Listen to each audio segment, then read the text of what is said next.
vida não seja uma vida estéril, ser útil, deixar rastro. O seu podcast católico.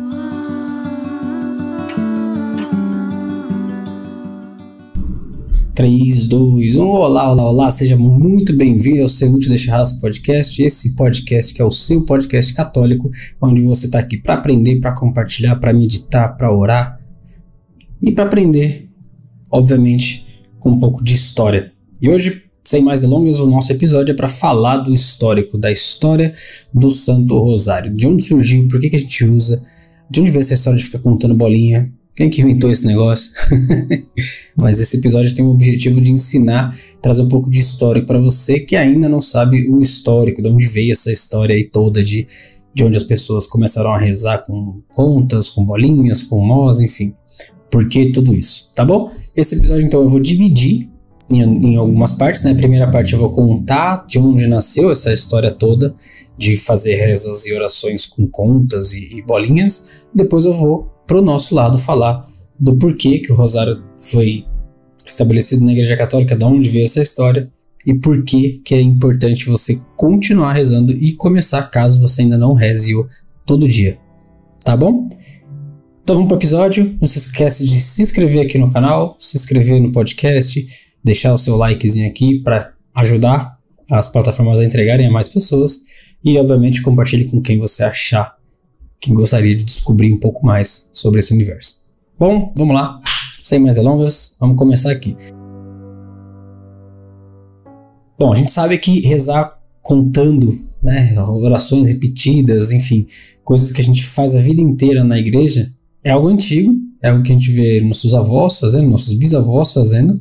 Os marianos fazem muito, né? O pessoal da turma de Maria, que faz muitas orações a Maria, já conhece muito bem o terço, o rosário, sabe como é que funciona. Só que a pergunta é, de onde que veio, né? Essa é a primeira pergunta que eu me fiz, inclusive, antes de eu gravar esse episódio. De onde veio o terço? Por que se chama terço? Ou por que se chama rosário? Qual que é a diferença dos dois? Qual que é o rezo, né? Qual que é o certo de rezar? Então, quero explicar aqui para vocês, porque hoje vai ser muito bacana poder falar e saber as origens de algo que a gente faz todos os dias e que também é uma arma poderosa na vida do católico, na vida de quem é um católico ativo, que, né, de fato pratica a religião. Então, começando do começo, esse negócio de usar bolinhas ou contas para rezar, ele é um método de se comunicar com Deus já antigo, tá? Tão antigo quanto a gente humano, e tá disperso em diversas religiões, não é algo específico nosso, tá? Católicos. Isso é bem antigo e tem muitas religiões ao redor do mundo que utilizam esse mesmo método. Claro que para cada religião você vai ter um jeito diferente de rezar, os motivos, as intenções e como é que eles funcionam. Só que a essência de ter um cordão com nós, com contas, com bolinhas, para que você possa ir contando as suas orações, isso é já antigo e está bem difundido em suas religiões, tá? E os muçulmanos, por exemplo, em especial os sufis, eles utilizam o masbahá. O masbahá é um colar muito parecido com o nosso terço, ele tem um rabinhozinho assim no final, que pode ter de 33, 66 ou 99 contas, que é utilizado na prática do dhikr. Eu não sei se a pronúncia está correta, mas é D-H-I-K-R, dhikr. Então essas contas elas são usadas para que o fiel muçulmano ele possa repetir o nome do Alá, né, que é Deus para eles, nas diferentes versões que existem e que estão escritas no Alcorão ou na Sunna, que são os livros sagrados dos muçulmanos. Então existem 99 nomes diferentes em que Alá é nomeado nesses livros e eles usam essas contas para fazer um nome por vez todas as vezes que eles vão fazer essa oração. Tá bom? Voltando muito mais atrás ainda, a gente tem Marco Polo, né, lá do século XIII, que ele fez uma visita na província de Malabar, uma visita na província de Malabar, que fica ali no oeste da Índia, e ao chegar lá, ele notou que o rei, né, ele foi levado ao rei do lugar ali, da aldeia, enfim, daquela comunidade que ele havia chegado, e esse rei usava um cordão, né? E segundo ele aqui, eu vou colocar aspas porque eu vou ler o que está escrito, que foi dito por Marco Polo. Preso ao pescoço e caindo sobre o peito, um fino cordão de seda em que se prendem 104 grandes pérolas e rubis de alto preço. Tá? A razão por que ele usa esse cordão é que, de acordo com o que dizem, todos os dias de manhã e à noite, ele tem de fazer 104 orações aos seus ídolos. Essa é a religião e os costumes desta gente. E assim fizeram todos os seus reis predecessores, fecha aspas. Então a gente vê que lá na Índia, em alguma região oeste ali, provavelmente da Índia, no Malabar, os reis há muito tempo atrás, já no século XIII, já utilizavam também esse método de oração, tá bom? Pouco mais de 3 séculos depois, avançando um pouco na história, a gente tem a chegada ao Japão de São Francisco Xavier, que foi lá para evangelizar o continente asiático, e ele registrou em umas cartas suas para os seus companheiros da Europa que todos os japoneses fossem ele bonzos significa monges budistas, ou só o povo mesmo, né, o pessoal comum, vamos chamar assim, o fiel comum, eles costumavam já rezar por contas, e esse número de contas superava 180 contas. Ou seja, quando rezam continuadamente, ele escreve no meio cada conta com o nome do fundador da seita que tem.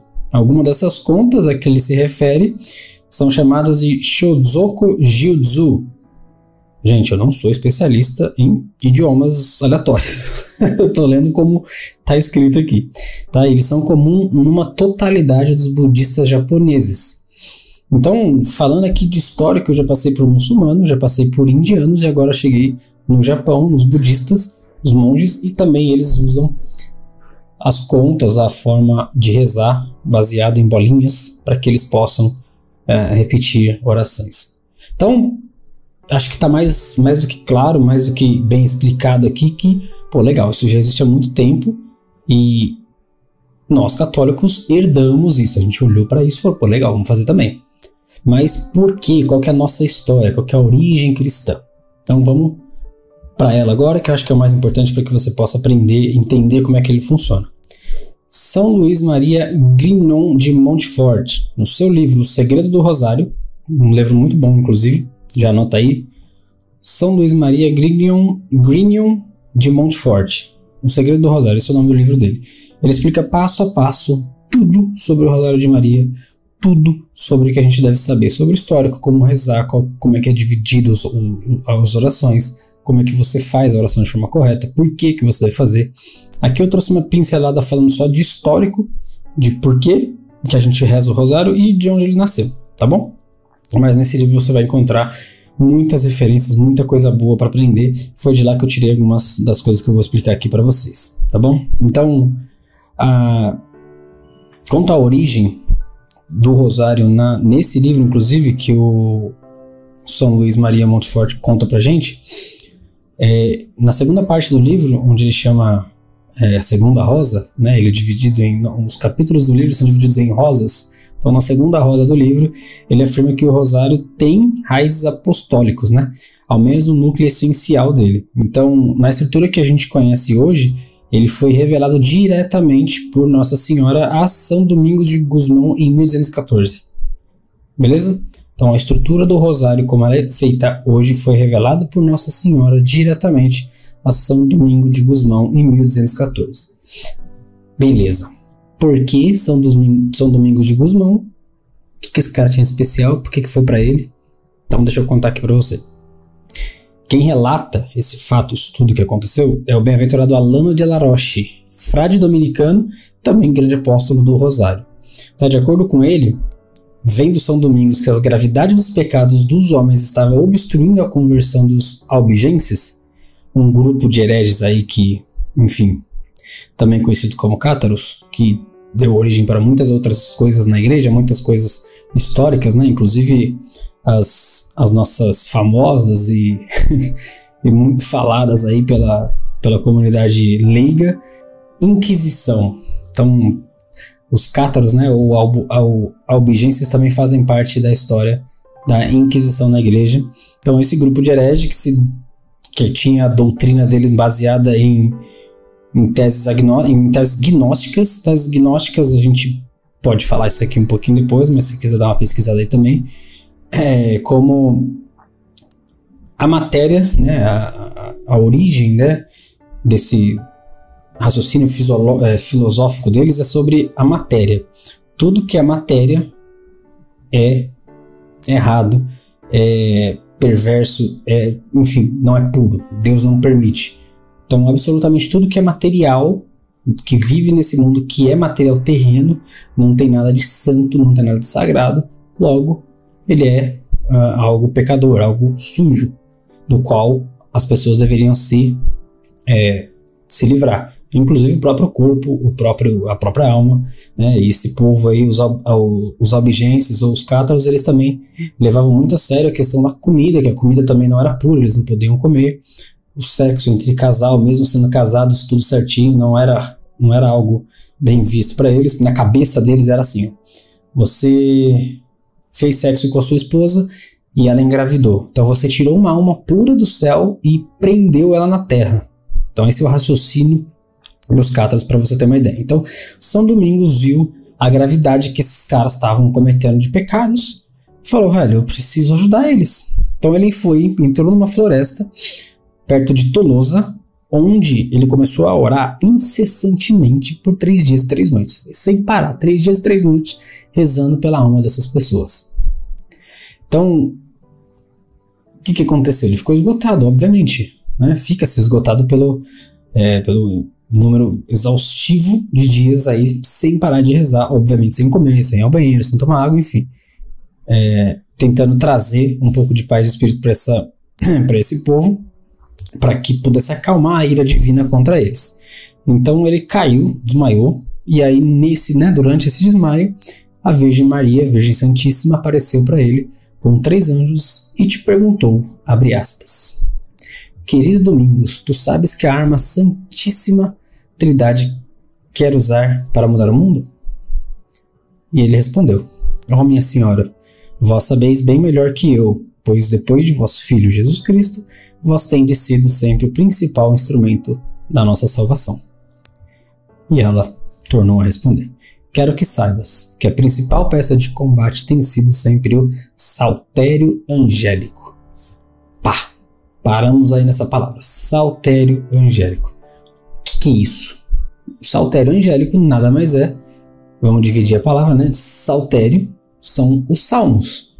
Também pode ser uma harpa, uma espécie de um violino antigo. Então, o saltério são os salmos, angélico, obviamente, dos anjos do céu. E essa arma que ela está falando aqui, olha, quero que saibas que a principal peça de combate tem sido sempre o saltério angélico. Saltério angélico, se saltério aqui nesse caso significa os salmos, vamos lá. Nós temos quantos salmos? 150, beleza? São 150 salmos, 150 Ave Marias que a gente vai rezar, ou seja, um verdadeiro saltério dedicado à Mãe de Deus, que no final das contas se transforma no rosário. Beleza? Então pense aqui comigo, a gente tem mistérios gozosos, mistérios dolorosos e os mistérios gloriosos, certo? Mistérios gozosos, dolorosos e gloriosos. Para cada um desses mistérios a gente tem 50 Ave Marias. Logo, os 3 mistérios são 150 Ave Marias, que é o saltério angélico. E aí você já deve vir perguntar, mas Edu, e os mistérios luminosos que o Papa João Paulo II instaurou na igreja? Pera lá. Quando a gente coloca os mistérios luminosos, vão para 200 Ave Marias. Logo, passa-se o número de salmos. Porém, este mistério, o mistério luminoso que só é rezado às quintas-feiras, ele é facultativo, meu amigo. Sim, senhor, ele é facultativo. E quem disse que ele é facultativo foi o próprio Papa João Paulo II, que instaurou esse mistério novo na hora de rezar o rosário, tá bom? Você pode procurar isso lá na carta apostólica dele, que ele fala sobre isso, tá? Eu vou deixar o link aí para vocês também, caso você queira saber. É uma carta longa, mas lá tá escrito que é facultativo. Logo, o saltério angélico continua sendo 150 Ave Marias, que é a arma mais poderosa que o católico, que o cristão tem na luta contra o mal. E quem disse isso foi ninguém mais, ninguém menos que a própria Nossa Senhora. E além disso, toda vez que alguém reza uma Ave Maria, é como se nós tivéssemos dado uma flor, uma rosa para ela. Por isso a gente fala de Santo Rosário. Porque quando você reza as 150 Ave Marias, é uma coroa de flores que você está dando para Nossa Senhora. Entendeu? Então, toda vez que você for rezar uma Ave Maria, imagine que você está dando uma rosa para Nossa Mãe, tá bom? Quando você for rezar um rosário, 150. Tá, beleza. Agora, por que rosário virou terço? Então, há muito tempo atrás também, a Igreja Católica colocava como obrigação para quem fosse ordenado rezar um rosário todo dia. Então, são 150 Ave Marias todos os dias e era uma obrigação para você que era padre, para você que era diácono, para você que era bispo. Todo mundo que fazia parte ali da igreja tinha a obrigação de rezar. Não me recordo, não tenho certeza se para os leigos fiéis também tinha essa obrigatoriedade. Quem souber pode deixar no comentário aí também. Não encontrei referência sobre isso. Mas eu sei que os padres tinham essa obrigação de rezar um rosário e passado um tempo foi percebendo que a própria igreja percebeu que poderíamos reduzir isso. Então beleza, ó, ao invés de você rezar um rosário todo santo dia, você pode rezar um terço dele. Então, um terço não significa aquele cordão cheio de bolinhas. O terço, na verdade, é o nome que foi dado para se rezar somente uma parte do rosário, um dos mistérios, que é 50 Ave Marias, certo? Cada terço que você reza, 50 Ave Marias. Nesse terço, foi se rezando todos os dias, todo mundo tá falando, vou rezar um terço, vou rezar um terço, vou rezar um terço. Então o nome acabou pegando. E aí toda vez que você vê um cordão com bolinhas ou com contas, você fala, isso aí é um terço. Na verdade não é, né? Esse foi um nome que pegou, assim como uma gilete. Não é uma gilete, é uma lâmina de barbear, certo? Assim como cotonete também era cotonete. São hastes flexíveis com algodões na ponta. Guardadas as proporções aí, né? E óbvio, tirando as brincadeiras de lado, o terço ele ganhou o nome pela facilidade que todo mundo foi repetindo, e aí se tornou o que se tornou. Então, o terço é apenas o nome dado à reza que você faz, que é um terço do rosário, que são 150. Então, você reza somente 50, tá bom? Então, só recapitulando e falando aqui um pouco, chovendo um pouco numa olhada para você, que talvez ainda não saiba, toda vez que a gente vai rezar o terço, o Santo Rosário, a gente tem uma estrutura e ela é separada por dia, tá? Então, essa divisão do dia, ela funciona mais ou menos assim.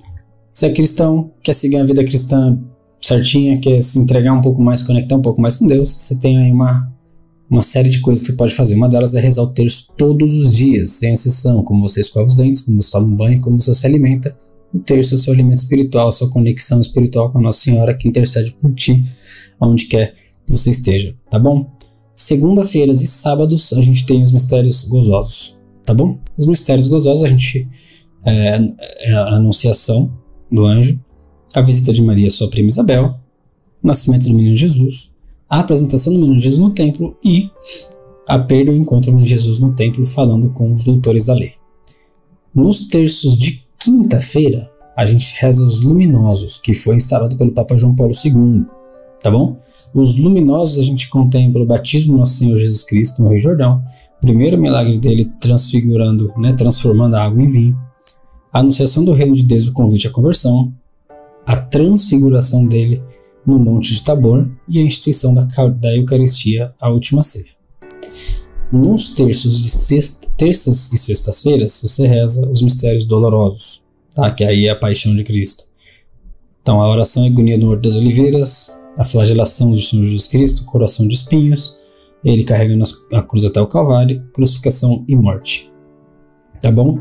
Quartas e domingos, você reza os mistérios gloriosos, que é a ressurreição, a ascensão do Senhor Jesus Cristo para o céu, a descida do Espírito Santo, ou Pentecostes, a assunção de Nossa Senhora aos céus, de corpo e alma, e a coroação dela como rainha do céu e da terra. Então, isso aqui é uma estrutura básica para você que quer rezar o terço. Quero fazer alguma coisa, não sei como é que eu consigo me conectar com Deus, quero estar mais próximo. Então, compra lá um tercinho para você, reza um terço todo dia, vê que dia que é da semana e faz isso que eu falei. Então, quarta e domingo glorioso, terça e sexta doloroso, quinta-feira luminosos, segunda e sábado gozosos. Tá bom? Então, essa aqui é nosso episódio de hoje, um breve, curtíssimo histórico sobre a origem do rosário, de como ele funciona, mas como eu falei para você, dá uma passada aí, procura esse livro que eu falei, que traz muito mais informação do que que eu tô dando para você, que é do São Luís Maria Grignion de Montfort, O Segredo do Rosário. Então, E também tem um outro livro chamado que é A Verdadeira Devoção à Santíssima Mãe, acho que é esse o nome do livro, que ele conta também várias outras coisas, como é que você consegue ser devoto a Nossa Senhora Aparecida de uma forma um pouco mais estruturada e não tão perdida, assim, eu sou devoto a Nossa Senhora. Não, não é só isso. Existem algumas coisas que você pode fazer que vão te aproximar dessa conexão com ela, tá bom? É isso, espero que tenha gostado. Te vejo no próximo episódio. Até mais.